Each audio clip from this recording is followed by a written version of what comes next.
सकाळी 6:30ला उठून आवरले आणि 7:30च्या सुमारास निघालो पंढरपूरच्या प्रसिद्ध बालाजी इडली खायला.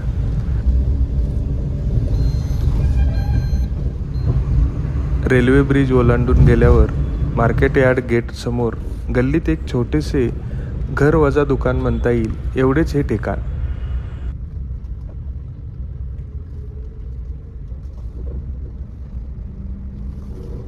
फक्त एकच पदार्थ इथे मिळतो, तो म्हणजे इडली चटणी.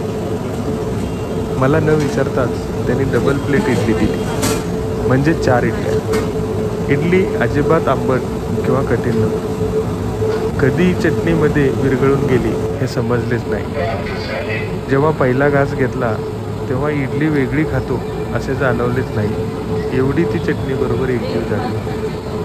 काल खाल्लेल्या रेणुका भोजनालयाच्या इडली चटणीपेक्षा पूर्ण वेगळीच, त्यामुळे त्याचा मनसोक्त आनंद घेऊ शकतो. शेजारी गरमागरम इडल्या काढायच्या चाललेल्या होत्या, त्यामुळे मोहाला आवर न घालता गरम इडल्यांची अजून एक प्लेट मागवली, पण आता सिंगलच. आणि ती फस्त पण केली. Pure satisfaction. तिथून माघारी भक्तनिवासला आलो. भक्तनिवासमध्ये आतल्या बाजूस सुंदर लॉन असून बसण्याचे बाग ठेवलेले आहेत. त्यातून फिरून थोड्या कोवळ्या उन्हाचा आनंद घेतला आणि नंतर आवरून कामासाठी निघालो.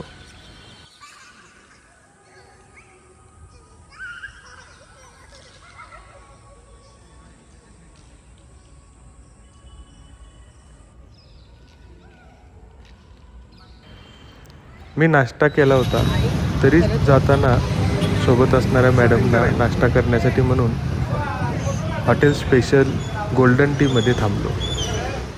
इथली पुरी भाजी मागवली. पुरी व भाजी दोन्ही ठीकठाक होते.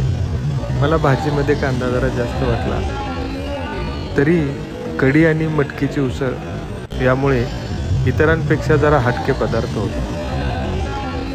नाश्ता आवरून आम्ही ऑफिसला निघालो. शेवटी ट्रेनिंग संपवून आम्ही जेवणासाठी पंढरपूरची स्पेशल बाजार आमटी खाण्यासाठी हॉटेल महावीरला जाण्याचा बेत ठरवला. शहरापासून थोडे दूर असलेले महावीर प्युअर व्हेज हॉटेलमध्ये आम्ही गेलो. हॉटेलचा परिसर व बैठक व्यवस्था नवीनच असल्याने वातावरण सुंदर होते. सोबत ऑफिसचे मित्र असल्याने त्यांच्या माहितीप्रमाणे बाजार आमटी आणि बाजरीची भाकरी सांगितली. पहिल्यांदा पाहिल्यावर वाटले त्यात तर काहीच भाजी वगैरे नाही, बेत फसणार तर नाही ना. तरीही सहकाऱ्यांच्या सल्ल्यानुसार आमटीमध्ये भाकरी कुस्करून घेतली. जेव्हा पहिला घास घेतला तेव्हा अप्रतिम चवीचा अनुभव आला. त्यामध्ये काय घातले याचा अंदाज नाही, पण जे काही आहे त्याची चव विलक्षणच. आपल्या नर्वस सिस्टीमला जागृत करणारे स्टिम्युलेटरच जणू. एकदम मानदेशी चटका. परंतु मला नंतर समजले की ही तर 0 लेवल आहे. खरा झटका तर अजून पुढच्या लेवलमध्ये आहे.